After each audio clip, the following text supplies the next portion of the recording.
Hello friends, welcome to Akulmach. My name is Chandrakant and I am your counselor today, and we are talking about the remote working. As we know that the remote working has been the norm today. A lot of people are doing a lot of remote working. In fact, people are moving away from full-time jobs to work from home scenario, which is remote working.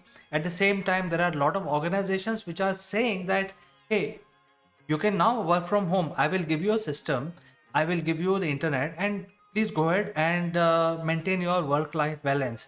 There was a time when people used to say that, look, my company is the best simply because I give you the best working environment. And my office has a cafeteria, it has a meeting lounge, it has all the goodies that a human being can think of, a nice swans roaming around in a makeshift lawn, etc. But that facility does not mean anything for their employees as well. So therefore, work from home flexibility is one of the perks that the employees are expecting today. When we talk about this work from home scenario, obviously it is very popular, and people get a lot of advantage. They will be very close to their families all the time. They can actually find the right balance in their life also, and they can actually be more productive at times because you can finish your work quickly.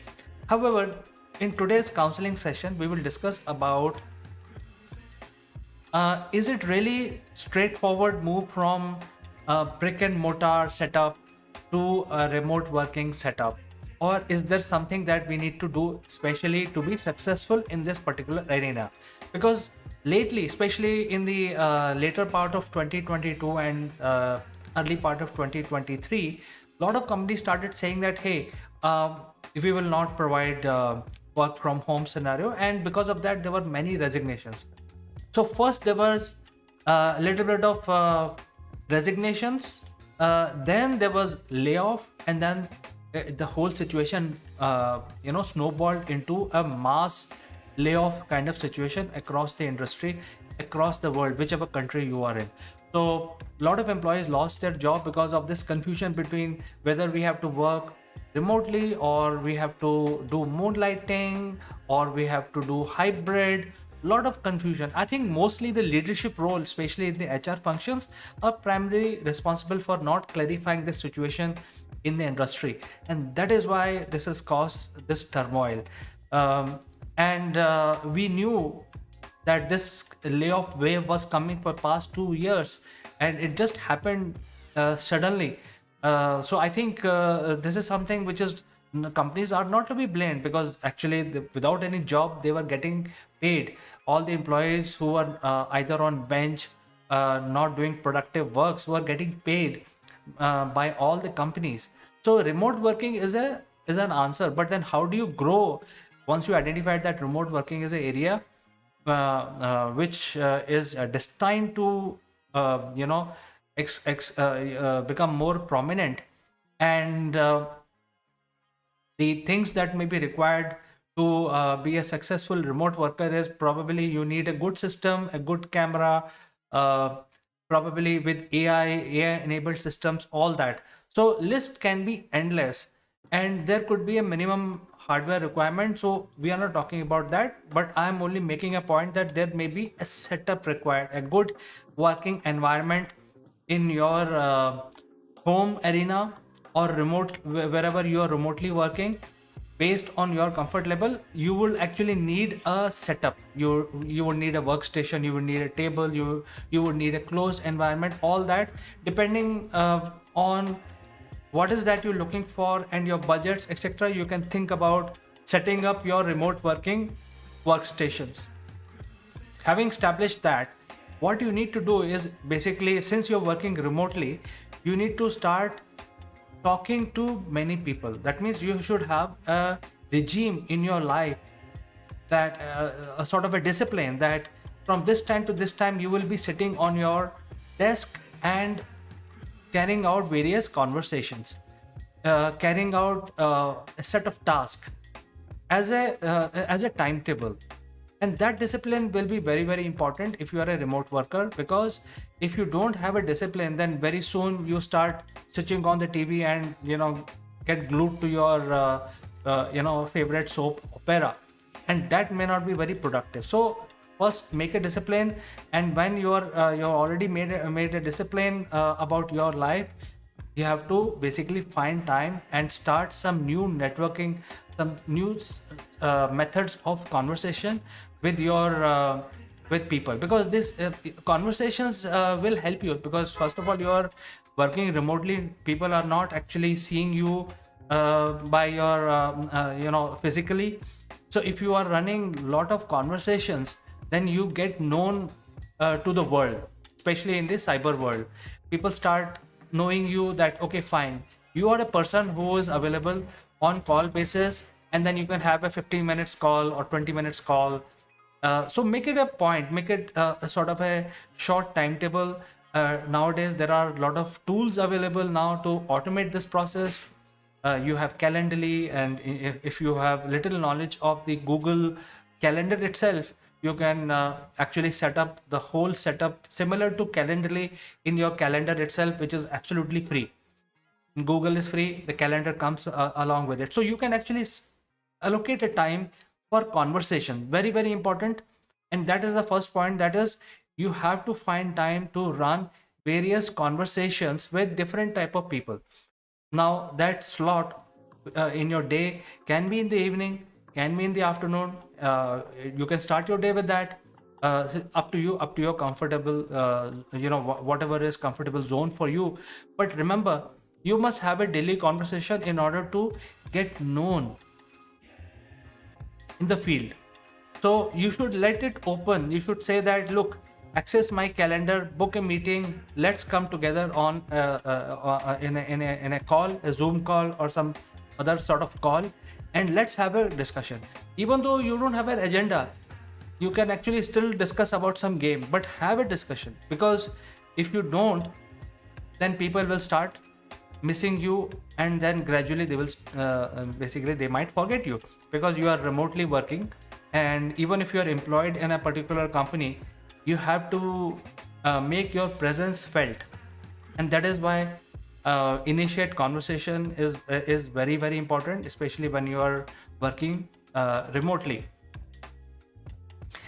Another problem that you may face is regarding feedbacks.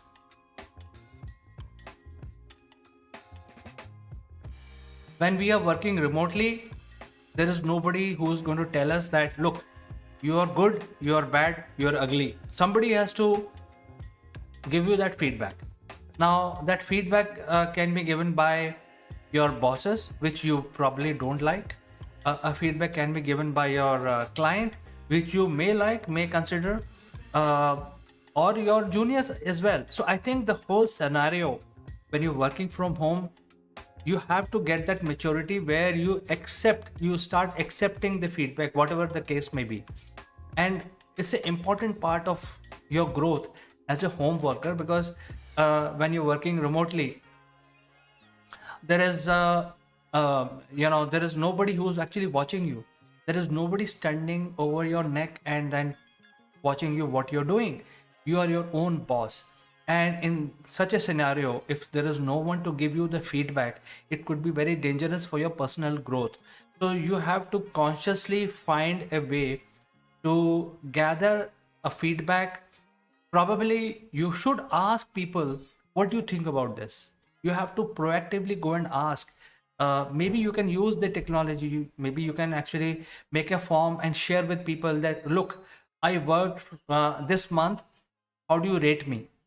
So even though this is not an appraisal, but this is something which is important for you if you are especially working from home or remotely working, because you have to know whether you're doing something right or wrong, especially when you're working remotely.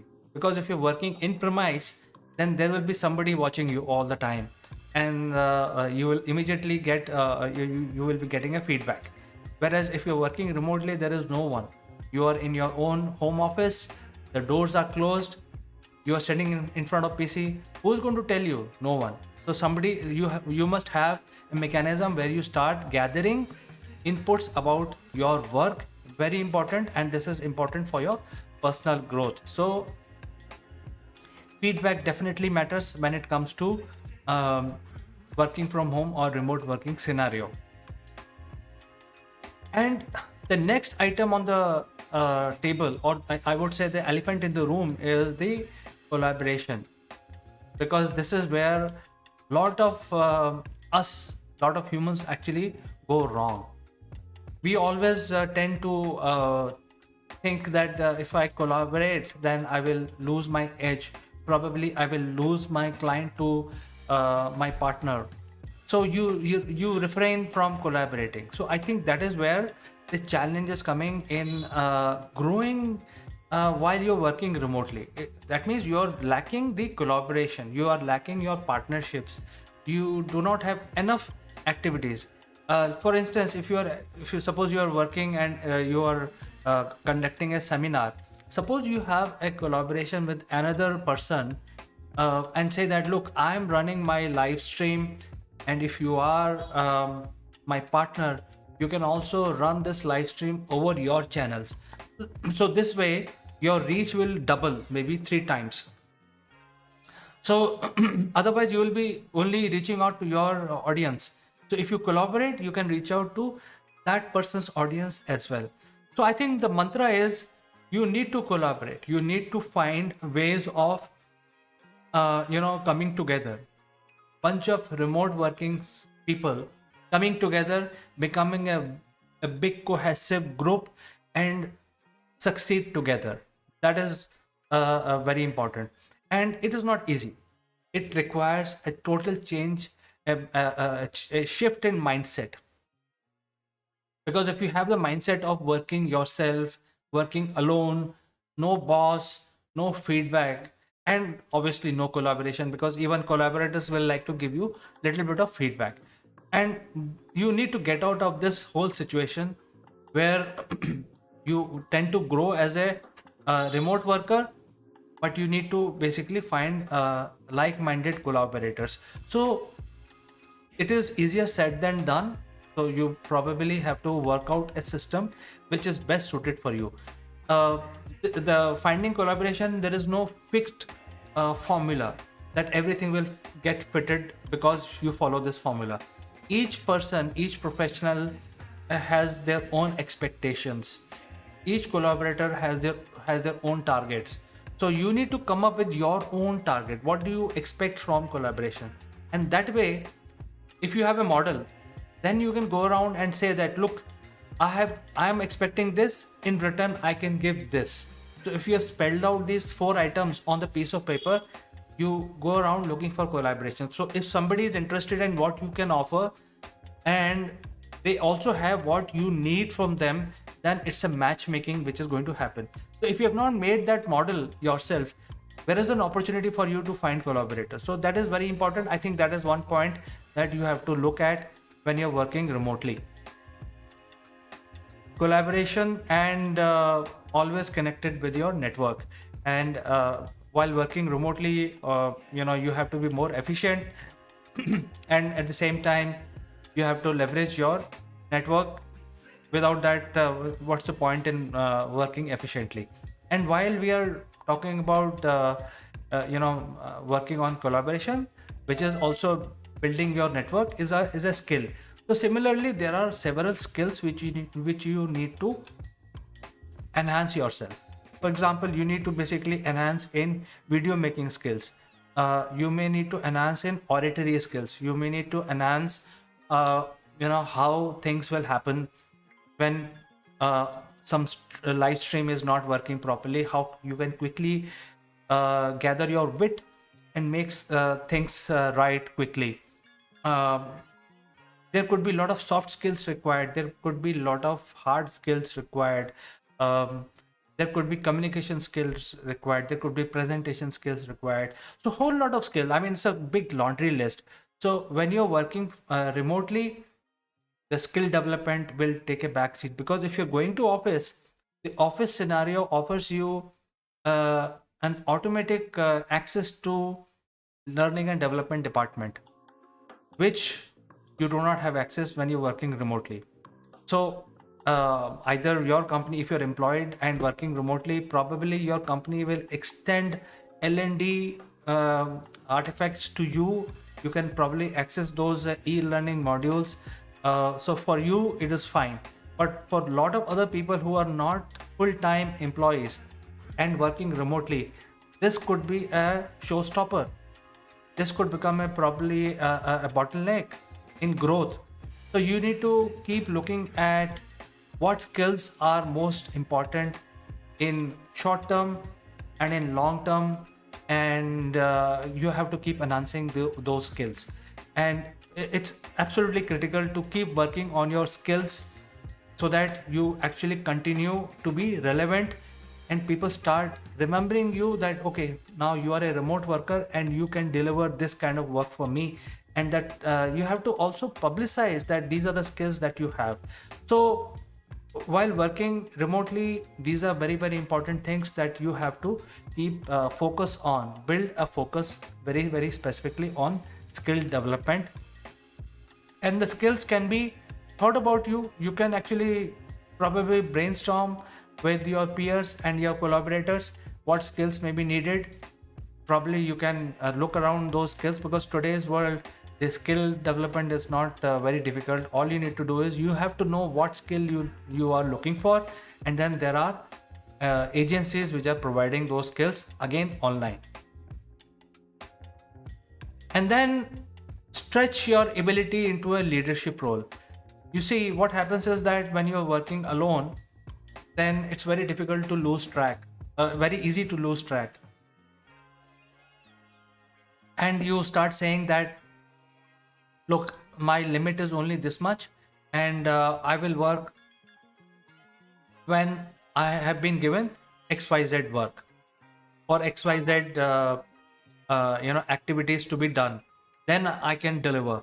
So instead of that, you start bringing out your own inner CEO. You start thinking like a leader. You start thinking like a CEO, and that way you will mature quite rapidly. And even though you're working remotely, when people talk to you, they feel very happy, and they start feeling very confident. Look, I am talking to this person remotely, but he understands my issue. He understands exactly what I need. He understands exact pain points that I'm facing, and he is prepared to take two steps out. He is prepared to stretch out beyond his comfort level and provide solution. So when you start thinking like a leader, none of these things will matter. That hey, that is my responsibility, that is somebody else's responsibility, and I will focus on my responsibilities and all that. So you have to start thinking like a CEO, like a leader. And again, since you're working remotely, there is nobody around you. There is absolutely no one, not even your colleagues. So if you start developing this mindset of a leader, it will be highly beneficial for you. And there are various ways to do it. By reading books, you may not be able to take care of this aspect. You have to basically change your thought process.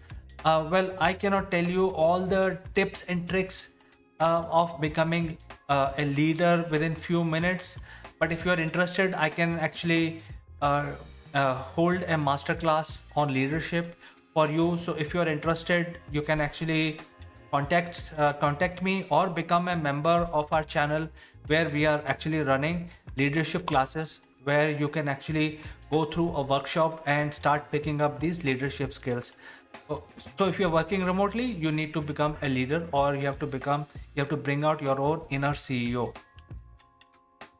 And if you're able to do all this, your career will be forged towards success. And as you know, friends, that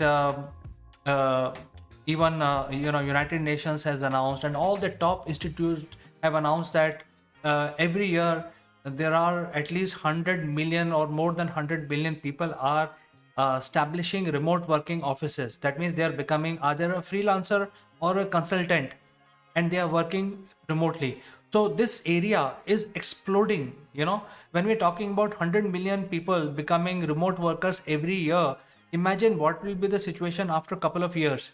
There will be a huge competition in this arena itself. So start preparing as a remote worker now. And if you do not, then you will suffer big time after a couple of years, because the competition will keep growing in this area. And then you start feeling that, okay, fine, I've lost some important time. I've lost my networking skills. I do not know enough people. So whatever comes in your means, you have to start looking at the points that I have explained to you. If you want anything more in detail, please become member, join the live workshop on leadership on our channel, or you can drop an email and we can have a one-on-one conversation. So friends, thanks for watching. And if you have any questions, please send in your request. I will read out your questions in the next business tips and tricks counseling session, which is on Monday. Until then, have a nice weekend, and I will catch you in the next one. Bye bye.